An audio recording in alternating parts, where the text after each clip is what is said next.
just hold up. Not the whole thing, though. I just Another perfect example of sometimes the gulf that exists between what is ethical and legally acceptable versus what is socially acceptable would be something like the way that some creators approach React content.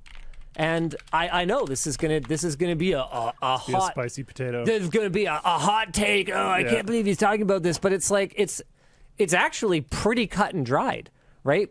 Like I'm not gonna. There's no point not being transparent about it because the internet never forgets anything. So I might as well just tell you guys we're working on a React channel. Like it is effort. Easy content. True. And it is like obscenely profitable if you can generate a bunch of views on content that takes almost literally no time. That's what it is. That's what React content is. And what's your approach to the? I'm very intrigued. What is the approach to the React content channel? Well, first I'm going to talk about what are the obvious problems with some of the React content that's out there. Okay. The defense that is used by the React content is too close to duplicate real content that then closes the algorithm and fucks up and buries the main content and then becomes a problem in the ecosystem on its way up. But and I'm not going to name anyone because I don't need any beef in my life. You can name me. I don't give a fuck. That's me right here. Brain energy for me. That's me. But the argument that is often used to defend it is fair use. Fair use is a gray area for one thing. It actually has to be defended in court. It is not as simple as, well, it's fair use, therefore it's fine. It's incredibly difficult. The only reason that you might get away with saying it's fair use is if nobody chooses to challenge you on it. So in a way, you could look at that fair use argument for React content as basically just... Yeah, we need a mega insane case law. I'm pretty sure is what we need, right? Isn't that what we need? We need some mother sucker to get a rolled or a nearly rolled and then go to court and just fucking and just go through with it. H3 did it, but it's a whole different ballgame because I think that what was mauled about is the fact that it was like negative or whatever the fuck. But what about when it's not? I could have with the Olympics, true. Me against the Olympics could have been that. I think just a way that large creators can turn their nose up at small creators who can't afford to defend their work by saying essentially, because you can't afford to sue me, it's fair use. That's a pretty shitty stance. Yeah. And a lot of what gets defended as fair use is clearly not. Google has a support doc for this because they run a little site you might have heard of before called YouTube, and so they have a lot of kind of like legal Q&A on there. And the 4 factors of fair use are laid out, or pillars, if you want to call them that, are laid out pretty clearly. So there's the purpose and character of the use, including whether such use is commercial or is for non-profit educational purposes. If it's commercial, that's a big strike against you. And the second you hit monetization or pimp T-shirts or screwdrivers or whatever else, that's very commercial use, right? Interesting. Yeah. Courts typically focus on whether the use is transformative. That is, whether it adds new expression or meaning to the original, or whether it merely copies. Why are you rationalizing dog shit behavior? Let me tell you what. Because I don't give a fuck. I think that's from the original. My point. And this is a spectrum, right? This is not just I generally black think and white. That there's actual it adds good new value, expression, or if it not doesn't. lost value. It's up to the interpretation, and it's up to the by going the route of purism. Number purism 2 with this topic is, and I think your short-sighted idea is stupid. It's just fucking stupid. Yeah, the nature of the copyrighted work, right? So using material from a factual work is more likely to be fair than from a fictional work. Number 3, the amount and substantiality of the portion used in relation to the copyrighted work as a whole. True. And this is where a lot of React content, as it is right now, is in deep doo-doo. A lot of people in the chat are talking about the H3 ruling. Yes, that did go in favor of Ethan, but you've also got to remember and understand that fair use is something that is tackled on a case-by-case basis by the courts. And in the case of H3 Productions versus that guy, can't remember his name, Ethan, to his credit, did not use the entire original source. And the bulk of the video was, for better or for worse, H3's commentary, right? As opposed to just the original work being consumed in a way that is... This is Linus' take. I respect his take, okay? I respect his take, okay? I think, bro, fuck it. That's what I think. Not benefit. I think the rule of React is, bro, fuck it. Benefiting the original rights holder in any way. That's my Number 4, and this is another huge one that is highly problematic with a lot of React content right now. The effect on the potential market for or the value of the copyrighted work. If you play the entire video as part of the video, the impact is enormous. Let's say, for example, but dude, there's so many loopholes. What if though, chat? What if, let's say, I would do this right now, right? I go like this, the entirety of the video. What if I go to filters, right? And I go to chroma key like this, right? And then I start messing up with the contrast like this. Bing bong, opacity, wing, and I go gamma, woo, ew. Then there's a whole different ball game. That's a whole different ball. Because technically, this is only like 20% of the main content, right? Look at this. Boom, now I'm reacting. Someone did a React video to really one of ours where they pulled a few key things, but largely transformed it. Largely contributed. This is a whole different ballgame. And then I can flip it backwards, fucking magenta, fucking custom key, green, blue, bing bong. See, guys, it's not as easy as I think it is, I don't think. Their own thoughts and their own expression. That is pretty obviously fair use, even though it is commercial. So usually I wouldn't consider our content to be primarily or purely fictional. I'd say that we strive to create factual works, so it is more likely to... On paper though, they're using these products on screen, right? And these t-shirts, right? And maybe the company says, yo, dude, I made this t-shirt, I made this item, right? It's on screen the whole time. I made the item. Why are you using it the whole time, yo? See? To be covered by fair use. The character of the use, while it is commercial, it would be highly transformative. And the amount of that is used in relation to the copyrighted work as a whole could be quite low. Bought it? Yep. And when you buy a video game, they can still strike it on paper. Companies of games can strike you down anytime that they want for streaming their game. Anytime that they want, because it's their game. Did you know that? You probably didn't even know that. The companies could actually strike you down and get you smoked easily because it's their video game. Nintendo's been doing it a lot. They strike you down, boom, you're done, right? Imagine, chat, if people like games that are very good to watch, right? And very good for people to watch them, but people don't play them. Like Telltale's, they went out of business or something like that, right? Telltale. What if they decided, yo, dude, we're losing too much money on the games. Let's just fucking say fuck it and just strike them all down. They could have done that. I'm pretty sure same thing with on-screen things like that. There also is potentially a positive effect on the potential. Maybe I'm wrong though. I don't know. Potential market for the copyrighted work. It's different, but still. So in the case of something like, let's say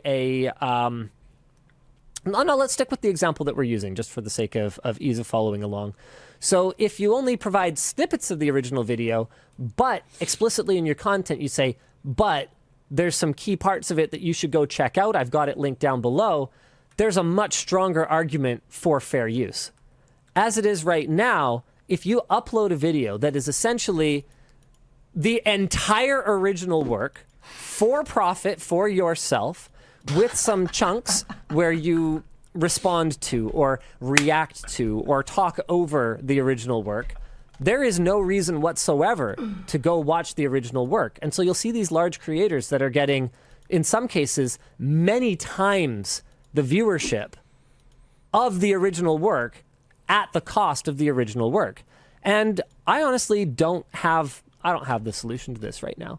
Because, like, it's pretty clear that YouTube's copyright claim system is pretty broken.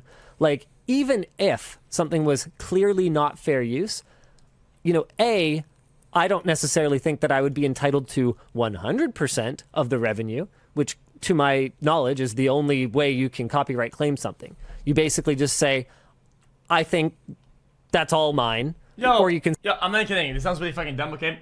If there was a problem and some guys that really like watching the videos said that, yo, dude, you've been ripping it off, and they asked for the ad rev, I'd give it to them. I don't give a fuck. I would literally give the ad rev of the videos if people ask me for them. I don't give a fuck. I enjoy watching it. Sometimes I stall whatever the fuck and I'm eating food. Boom, take it. I don't give a fuck. I mean, it stitched the stream together. Who cares? And say, I think I deserve nothing. There's no middle ground whatsoever. And two, what the fuck would I care? The community backlash is just not worth it because there's this perception that, Listen, bro, you're gonna regret that. No, I don't. I could lose 100% of my fucking YouTube revenue. I don't give a fuck. I don't know. I actually just don't really understand why. Because sitting as someone who is, relatively speaking, on the top of the online creator pyramid, I can tell you right now, I would still pay the editors at a pure loss if YouTube made it $0. Why? Because YouTube is an extension of the Twitch stream. Yo, I don't give a fuck about the byproducts of the stream when I focus my entire effort and head to the stream. The stream is what matters to me. If the bridge and the extension help the stream backwards because people watch the react to the fuck and they come back to the stream and the stream grows or the stream actually is the core focus, I don't give a fuck that there's a loss on YouTube. Why would I care? That the community backlash that follows any smaller creator who's trying to enforce copyright is wrong. Negative. Yeah. It's wrong. It's just plain wrong. It benefits the people who are at the top who don't need it. They actually have money. They could hire staff, create something original, get equipment, whatever. Whereas the people who are at the bottom actually need it. They can't build a I'm not a YouTuber, yo. Screwdriver from scratch and sell 100,000 units, right? Like they don't have the same tools. And so to ignore these arguments just because, you know, we don't like people being mean to people we've formed a parasocial relationship with, it's messed up, man. Okay, so all of that being said, how's yours going to work? So what I've got in the I'm not signed into that account on here. 1 sec. Good. Yes. Wait, he's got a thing. So basically, oh shoot, it's in the comments. General reaction channel guidelines. Timeliness is hugely important. Guys, blah blah. No, guys. No.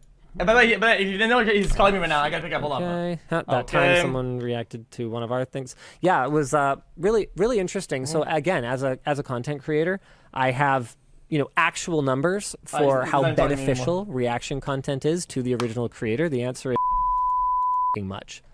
In case you guys are wondering, and that's even as someone with a substantial following already and whose content might already have significant momentum. On a channel from someone who's only ever on a channel that's only ever uploaded one video or something like that, where they don't have that critical mass. I do think there's multiple arguments here. Sure, and it depends on the nature of the inclusion. Yes. If you include, so this is okay. I'm getting to it. Okay. I'm getting to it. Unfortunately, I just don't have the chat.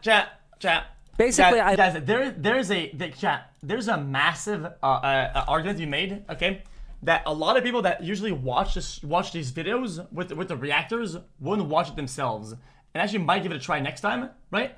Yet wouldn't. It doesn't actually hurt the video itself initially.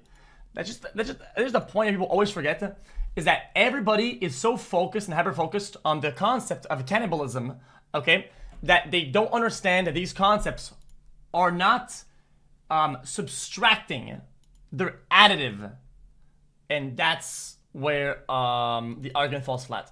I don't know. I can't find it. I laid out I've seen it work. I've laid out some throw that guidelines out there. for what I would consider to be like ethical reaction content, where the goal, the state. All right. The big argument, okay, guys, I'm doing a 1 minute thing with this, and then I'm not gonna, guys, either I can watch the rest of the video, or I'm going to do I'm doing a 1 minute explanation. Ready? Watch this. Here's the difference, okay? Here is what the big corporations think content reaction works like and watch parties, okay?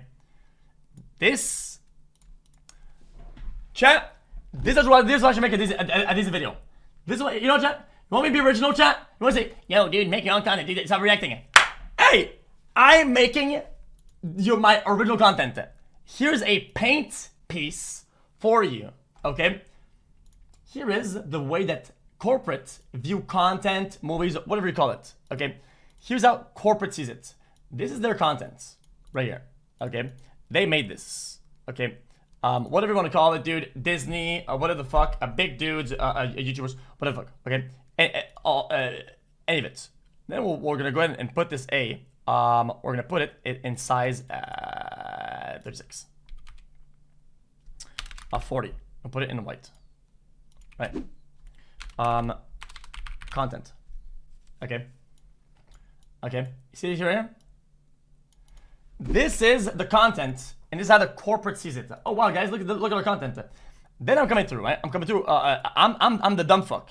I'm the idiot in a scenario, okay? I'm coming in, and I am call it the reactor. Okay, bing, bang, cool. And then a reactor. Okay. So the misunderstanding in the space that people need to start understanding more, okay, as the internet develops and as these things kind of get out there in the world, okay, is that they think if I'm watching their video, okay, what happens then is exactly this. They think that this is what happens. Bing, bong, okay, and then go like this.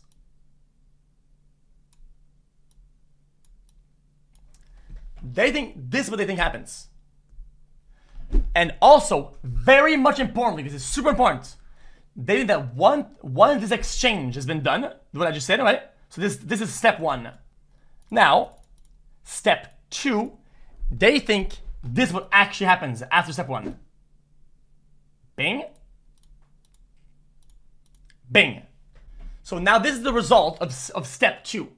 They think, is what we call, like I said earlier, cannibalism. Why did I say the word cannibalism? Simple concept, because this part was their part, was subtracted from it, translated into my thing. Now I have it. So I chunked their blood, I slurped it up. Now I have more blood than they do. It's entirely theirs. That's what they think happens here. I'm sucking their blood away from them. But that's a misunderstanding, because that is not what actually happens. Okay? In my opinion, okay, this will be a gross oversimplification of the concept, okay? So this is gonna look really stupid, okay? So a lot of people are saying, I study law and actually you're wrong, but this is a nearly almost correct what I'm gonna say, okay? So it might be nearly correct. What actually happens is this. Bing. Right? So I will watch it, I'll react to the content itself, right? Boom. Right? And then they will possibly, and I say possibly, lose a small portion of it. A infinitely small portion. A portion that people think is massive, but is not. Right? Bing into my machine. Right? And I'll be put in bing. Oh shit. Boom. Right? But then, because of the size of this ecosystem right here, right? What happens then is this. Bing, bang. Then, boom. And what do you think happens then? The value was additive, it was added on. and they end up with more overall. They end up with more overall in their entire thing than when they started before. And why is that, you think? Because a lot of people, okay, into this would have never interacted with any of this. None of it. They wouldn't have looked at it. They would have found it. They would have. And would say, dude, this is trickle down. This is like saying paying exposure or whatever. It's not really like that. Okay, but since you want to put it like that, your argument is decent. Okay, but the reality is that they're exposed to something new entirely that they would have not watched it whatsoever. So for people like movies and shit, I kind of understand that they have to be defensive. Old movies, bro. If I have, let's say, chat, I have 100 people in chat. Let's say today we have 100 people in chat that are gonna watch Toys Story 1. To the chat, we are watching Toy Story, and everybody likes it. Viewers go up. Everybody's like, oh my god, this is so fun. How many of these 100,000 people were going? Okay, no, this is very, very important question. How many? Okay, we're gonna go and reset this. I'll just no, that's just important. Now I'm invested. Copy. Bang. Boom. Now, chat. From this chat, there's a fork. Okay, purple, and then orange. How many of this 100 people do you think we're going to go tonight or in the near future? We're gonna go buy the movie or rent it to go watch it. How many? Out of 100K, out of 100,000. How many we're gonna go to the store and rent it? You know, dude. Let's go.